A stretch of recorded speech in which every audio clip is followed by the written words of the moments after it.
welcome to Sprint Cup Series practice from Talladega Super Speedway as they are taking on the 2.66-mile high-banked Talladega Super Speedway. Take a look at the chase standings after 2 races in the second round. 2 winners already with Jimmy Johnson and Kevin Harvick, and everyone else, the other 10 drivers, all fighting for 6 spots. This is an elimination race, and already in this practice, we have seen differing strategies. One car, Kurt Busch, went out all on his own. Then Hendrick Motorsports decided they would go out as a group. They've got a few tagged on with them in the 27 of Paul Menard and the 99 of Ryan Reed, who will be making his first ever Sprint Cup Series start. And then behind them, another pack that's made up of Joe Gibbs racing cars, as well as the 78 of Martin Truex Jr. So a 6-car pack and a 5-car pack working around this big super speedway, Steve. Yeah, I mean, you have to find ways to try to learn it, and I'm actually surprised to see any packs, but the first practice was only an hour long, a little shorter than some we have seen here at the speedways before. So this is kind of the in the middle. Listen, we're not going to quit. We aren't going to go out there in a 10 or 15, 20-car pack and risk damaging our car. We're going to run with our teammates. You see how neat, organized, and orderly everyone's being. You don't see a lot of cars pulling down the line. And I think this is what they can do, although it's very difficult with 5 cars. You know, these cars are running 49 flats. When the pack gets bigger, they're going to go faster. Right. You're seeing right now already Jimmy Johnson, Chase Elliott, they have turned the fastest laps, working together once again in a pack, just over 196 miles an hour for those 2 cars. They're the fastest so far here in Talladega. The other thing that makes this very difficult, Rick, is the cars are going to drive good on newer tires. So you need to get 20 or 25 laps on your tires. Well, the problem is it means you have to be on the racetrack for a lot of laps. So unless you had a set of tires that you used in the first practice, perhaps you're comfortable with running again in the second practice, these cars are going to have to make multiple laps to finally get to a point where you don't even think really handling is going to be an issue. But perhaps you get to a point where Denny Hamlin right here, is you're on board with him. It's not going to be where he has to get out of the gas, but he wants to know how easily he pulls up right here to the bumper of the 18. So you see, he starts to make a little gain, and then the 18 pulls away again. It really comes down to Denny and Denny's opinion. Should that have happened that easily? Should he have been able to get closer to the bumper of the 18? And we see that 8 or the 11 right now working just a little bit out of line as we go to Mike Massaro. And Rick, I'm enjoying one of the most spectacular views in all of sports at the bottom of the banking in turns 3 and 4. The field will come off that back straightaway, which is just over 4,000 feet long, 2 degrees of banking there, directly into 33 degrees of banking, carrying speeds of about 195 miles per hour. You get a real sense of the speed here, and certainly some of the best seats in all the sports just next to me. A lot of campers enjoying this view, and they will throughout the course of the weekend. It is spectacular.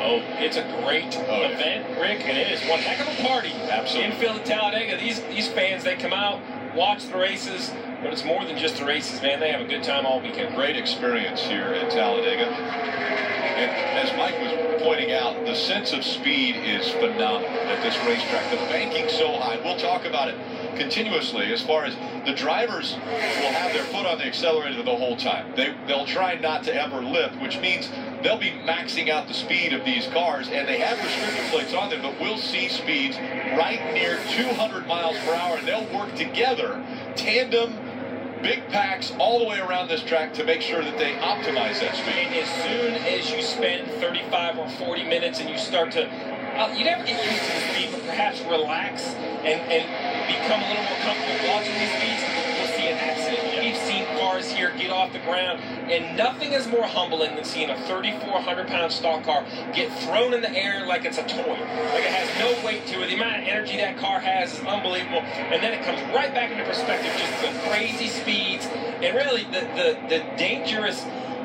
proximity these drivers decided to run. I mean, inches apart is more than comfortable. And remember, to put it into perspective, jumbo jets, 737s, the big planes, those take off at 170 miles an hour on a runway. I mean, that's a giant, multi-ton plane that will take off the ground and be going 170 miles an hour. These cars, as you mentioned, 3,400 pounds, they'll leave the ground at a lot slower speed than that, but they'll be going faster. Well, so we talk about the cut race, we talk about the pressure of the chase, and then we bring it to the insanity, the craziness of Talladega Superspeedway. You only have to go back to the race here in the spring to see two drivers going for the same line. Just a simple situation. They make slight contact, you see accidents, and then look at this. This is what I was talking about. Chris Buescher flying through the air, multiple barrel rolls.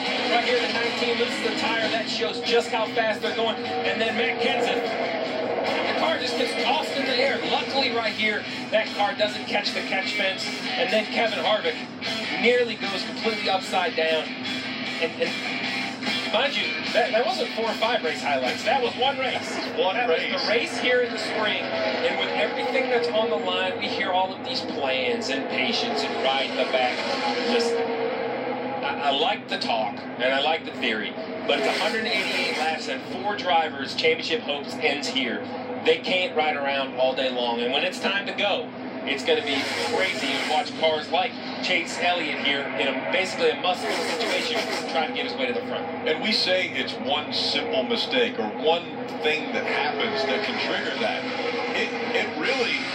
It can be even less than that. It could be somebody deciding to change a lane, and that takes the air off of another car, having them to check up. The next thing you know, with them checking up, somebody hits them in the back too hard, and a chain reaction happens. I mean, it's not really even a mistake. It's just someone that's making a decision that other people don't know they're making that decision. The issue is 40 cars could come out here and run nose to tail at these close to 200 miles an hour all day long, and it would be simple. But the guy in second wants to win. Right. And the guy in third wants to beat the guy in second. So then what happens is then it turns into a race, which is the point. That's why we're all here to see. I believe that's what this is called. And then to race at Talladega, you have to be aggressive. We'll see pushing. We'll see bump drafting. We'll see side drafting. In my opinion, the combination of bump drafting and side drafting is really where we start to see a lot of these accidents. Bump drafting, you have those cars kind of lined up nose to tail. If you don't hit them perfectly square in the back, wrong place, you can spin the car out. And then side drafting, you try to pull up next to the car next to you. Well, to be effective, we're talking less than a foot, Rick. Yeah. And that doesn't leave a lot of room for error. Something that has surprised us today, and not only in this final practice, but in the first practice, we're seeing the 48 of Jimmy Johnson out on the track running in a group. And normally Chad Knaus will always be very coy and keep all of his strategy close to the vest.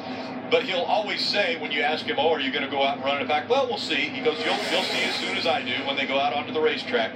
But we saw in the first practice, we're seeing it again in the final practice, Jimmy Johnson doing something very rare. He's out on the racetrack practicing in this group. One of the reasons probably is because he already has a win in this round. He is advancing to the round of 8. Now he wants to go out there, if he can, help his teammate, Chase Elliott, advance from this round into the round of 8. But at the same time, he also wants to win. Yeah. Because it's exactly what you said. This is racing. Yeah, and when you look at the chase points, only the 48 and the 4 are safe. And we talk about safe. Well, the issue with Talladega is it's not just the big accident that can get you in trouble. This track is very unique. The start-finish line is all the way down past the triangle, down into turn 1. So when you race these cars right here, this pack of 6 is heading down the backstretch. They're basically 2 miles to get back over here. That start-finish line, 1,200 feet past the center of the triangle. So 1,200 feet. That's a quarter past mile. The start-finish line. Quarter mile. Where the start-finish line would be at Daytona. So they have to race all the way back. And we've seen from turn 4 to the start-finish line make a big difference for the race win and also for the chase. This is Casey Kainrick, has run a nice race. Thought he put himself in position. You see right here, the third car back in the second row. And as they come off turn 4, tries to make a move, tries to make a block. The block doesn't work. Now he's out of lane. Now he's 4 wide with no help. 4 cars to his right.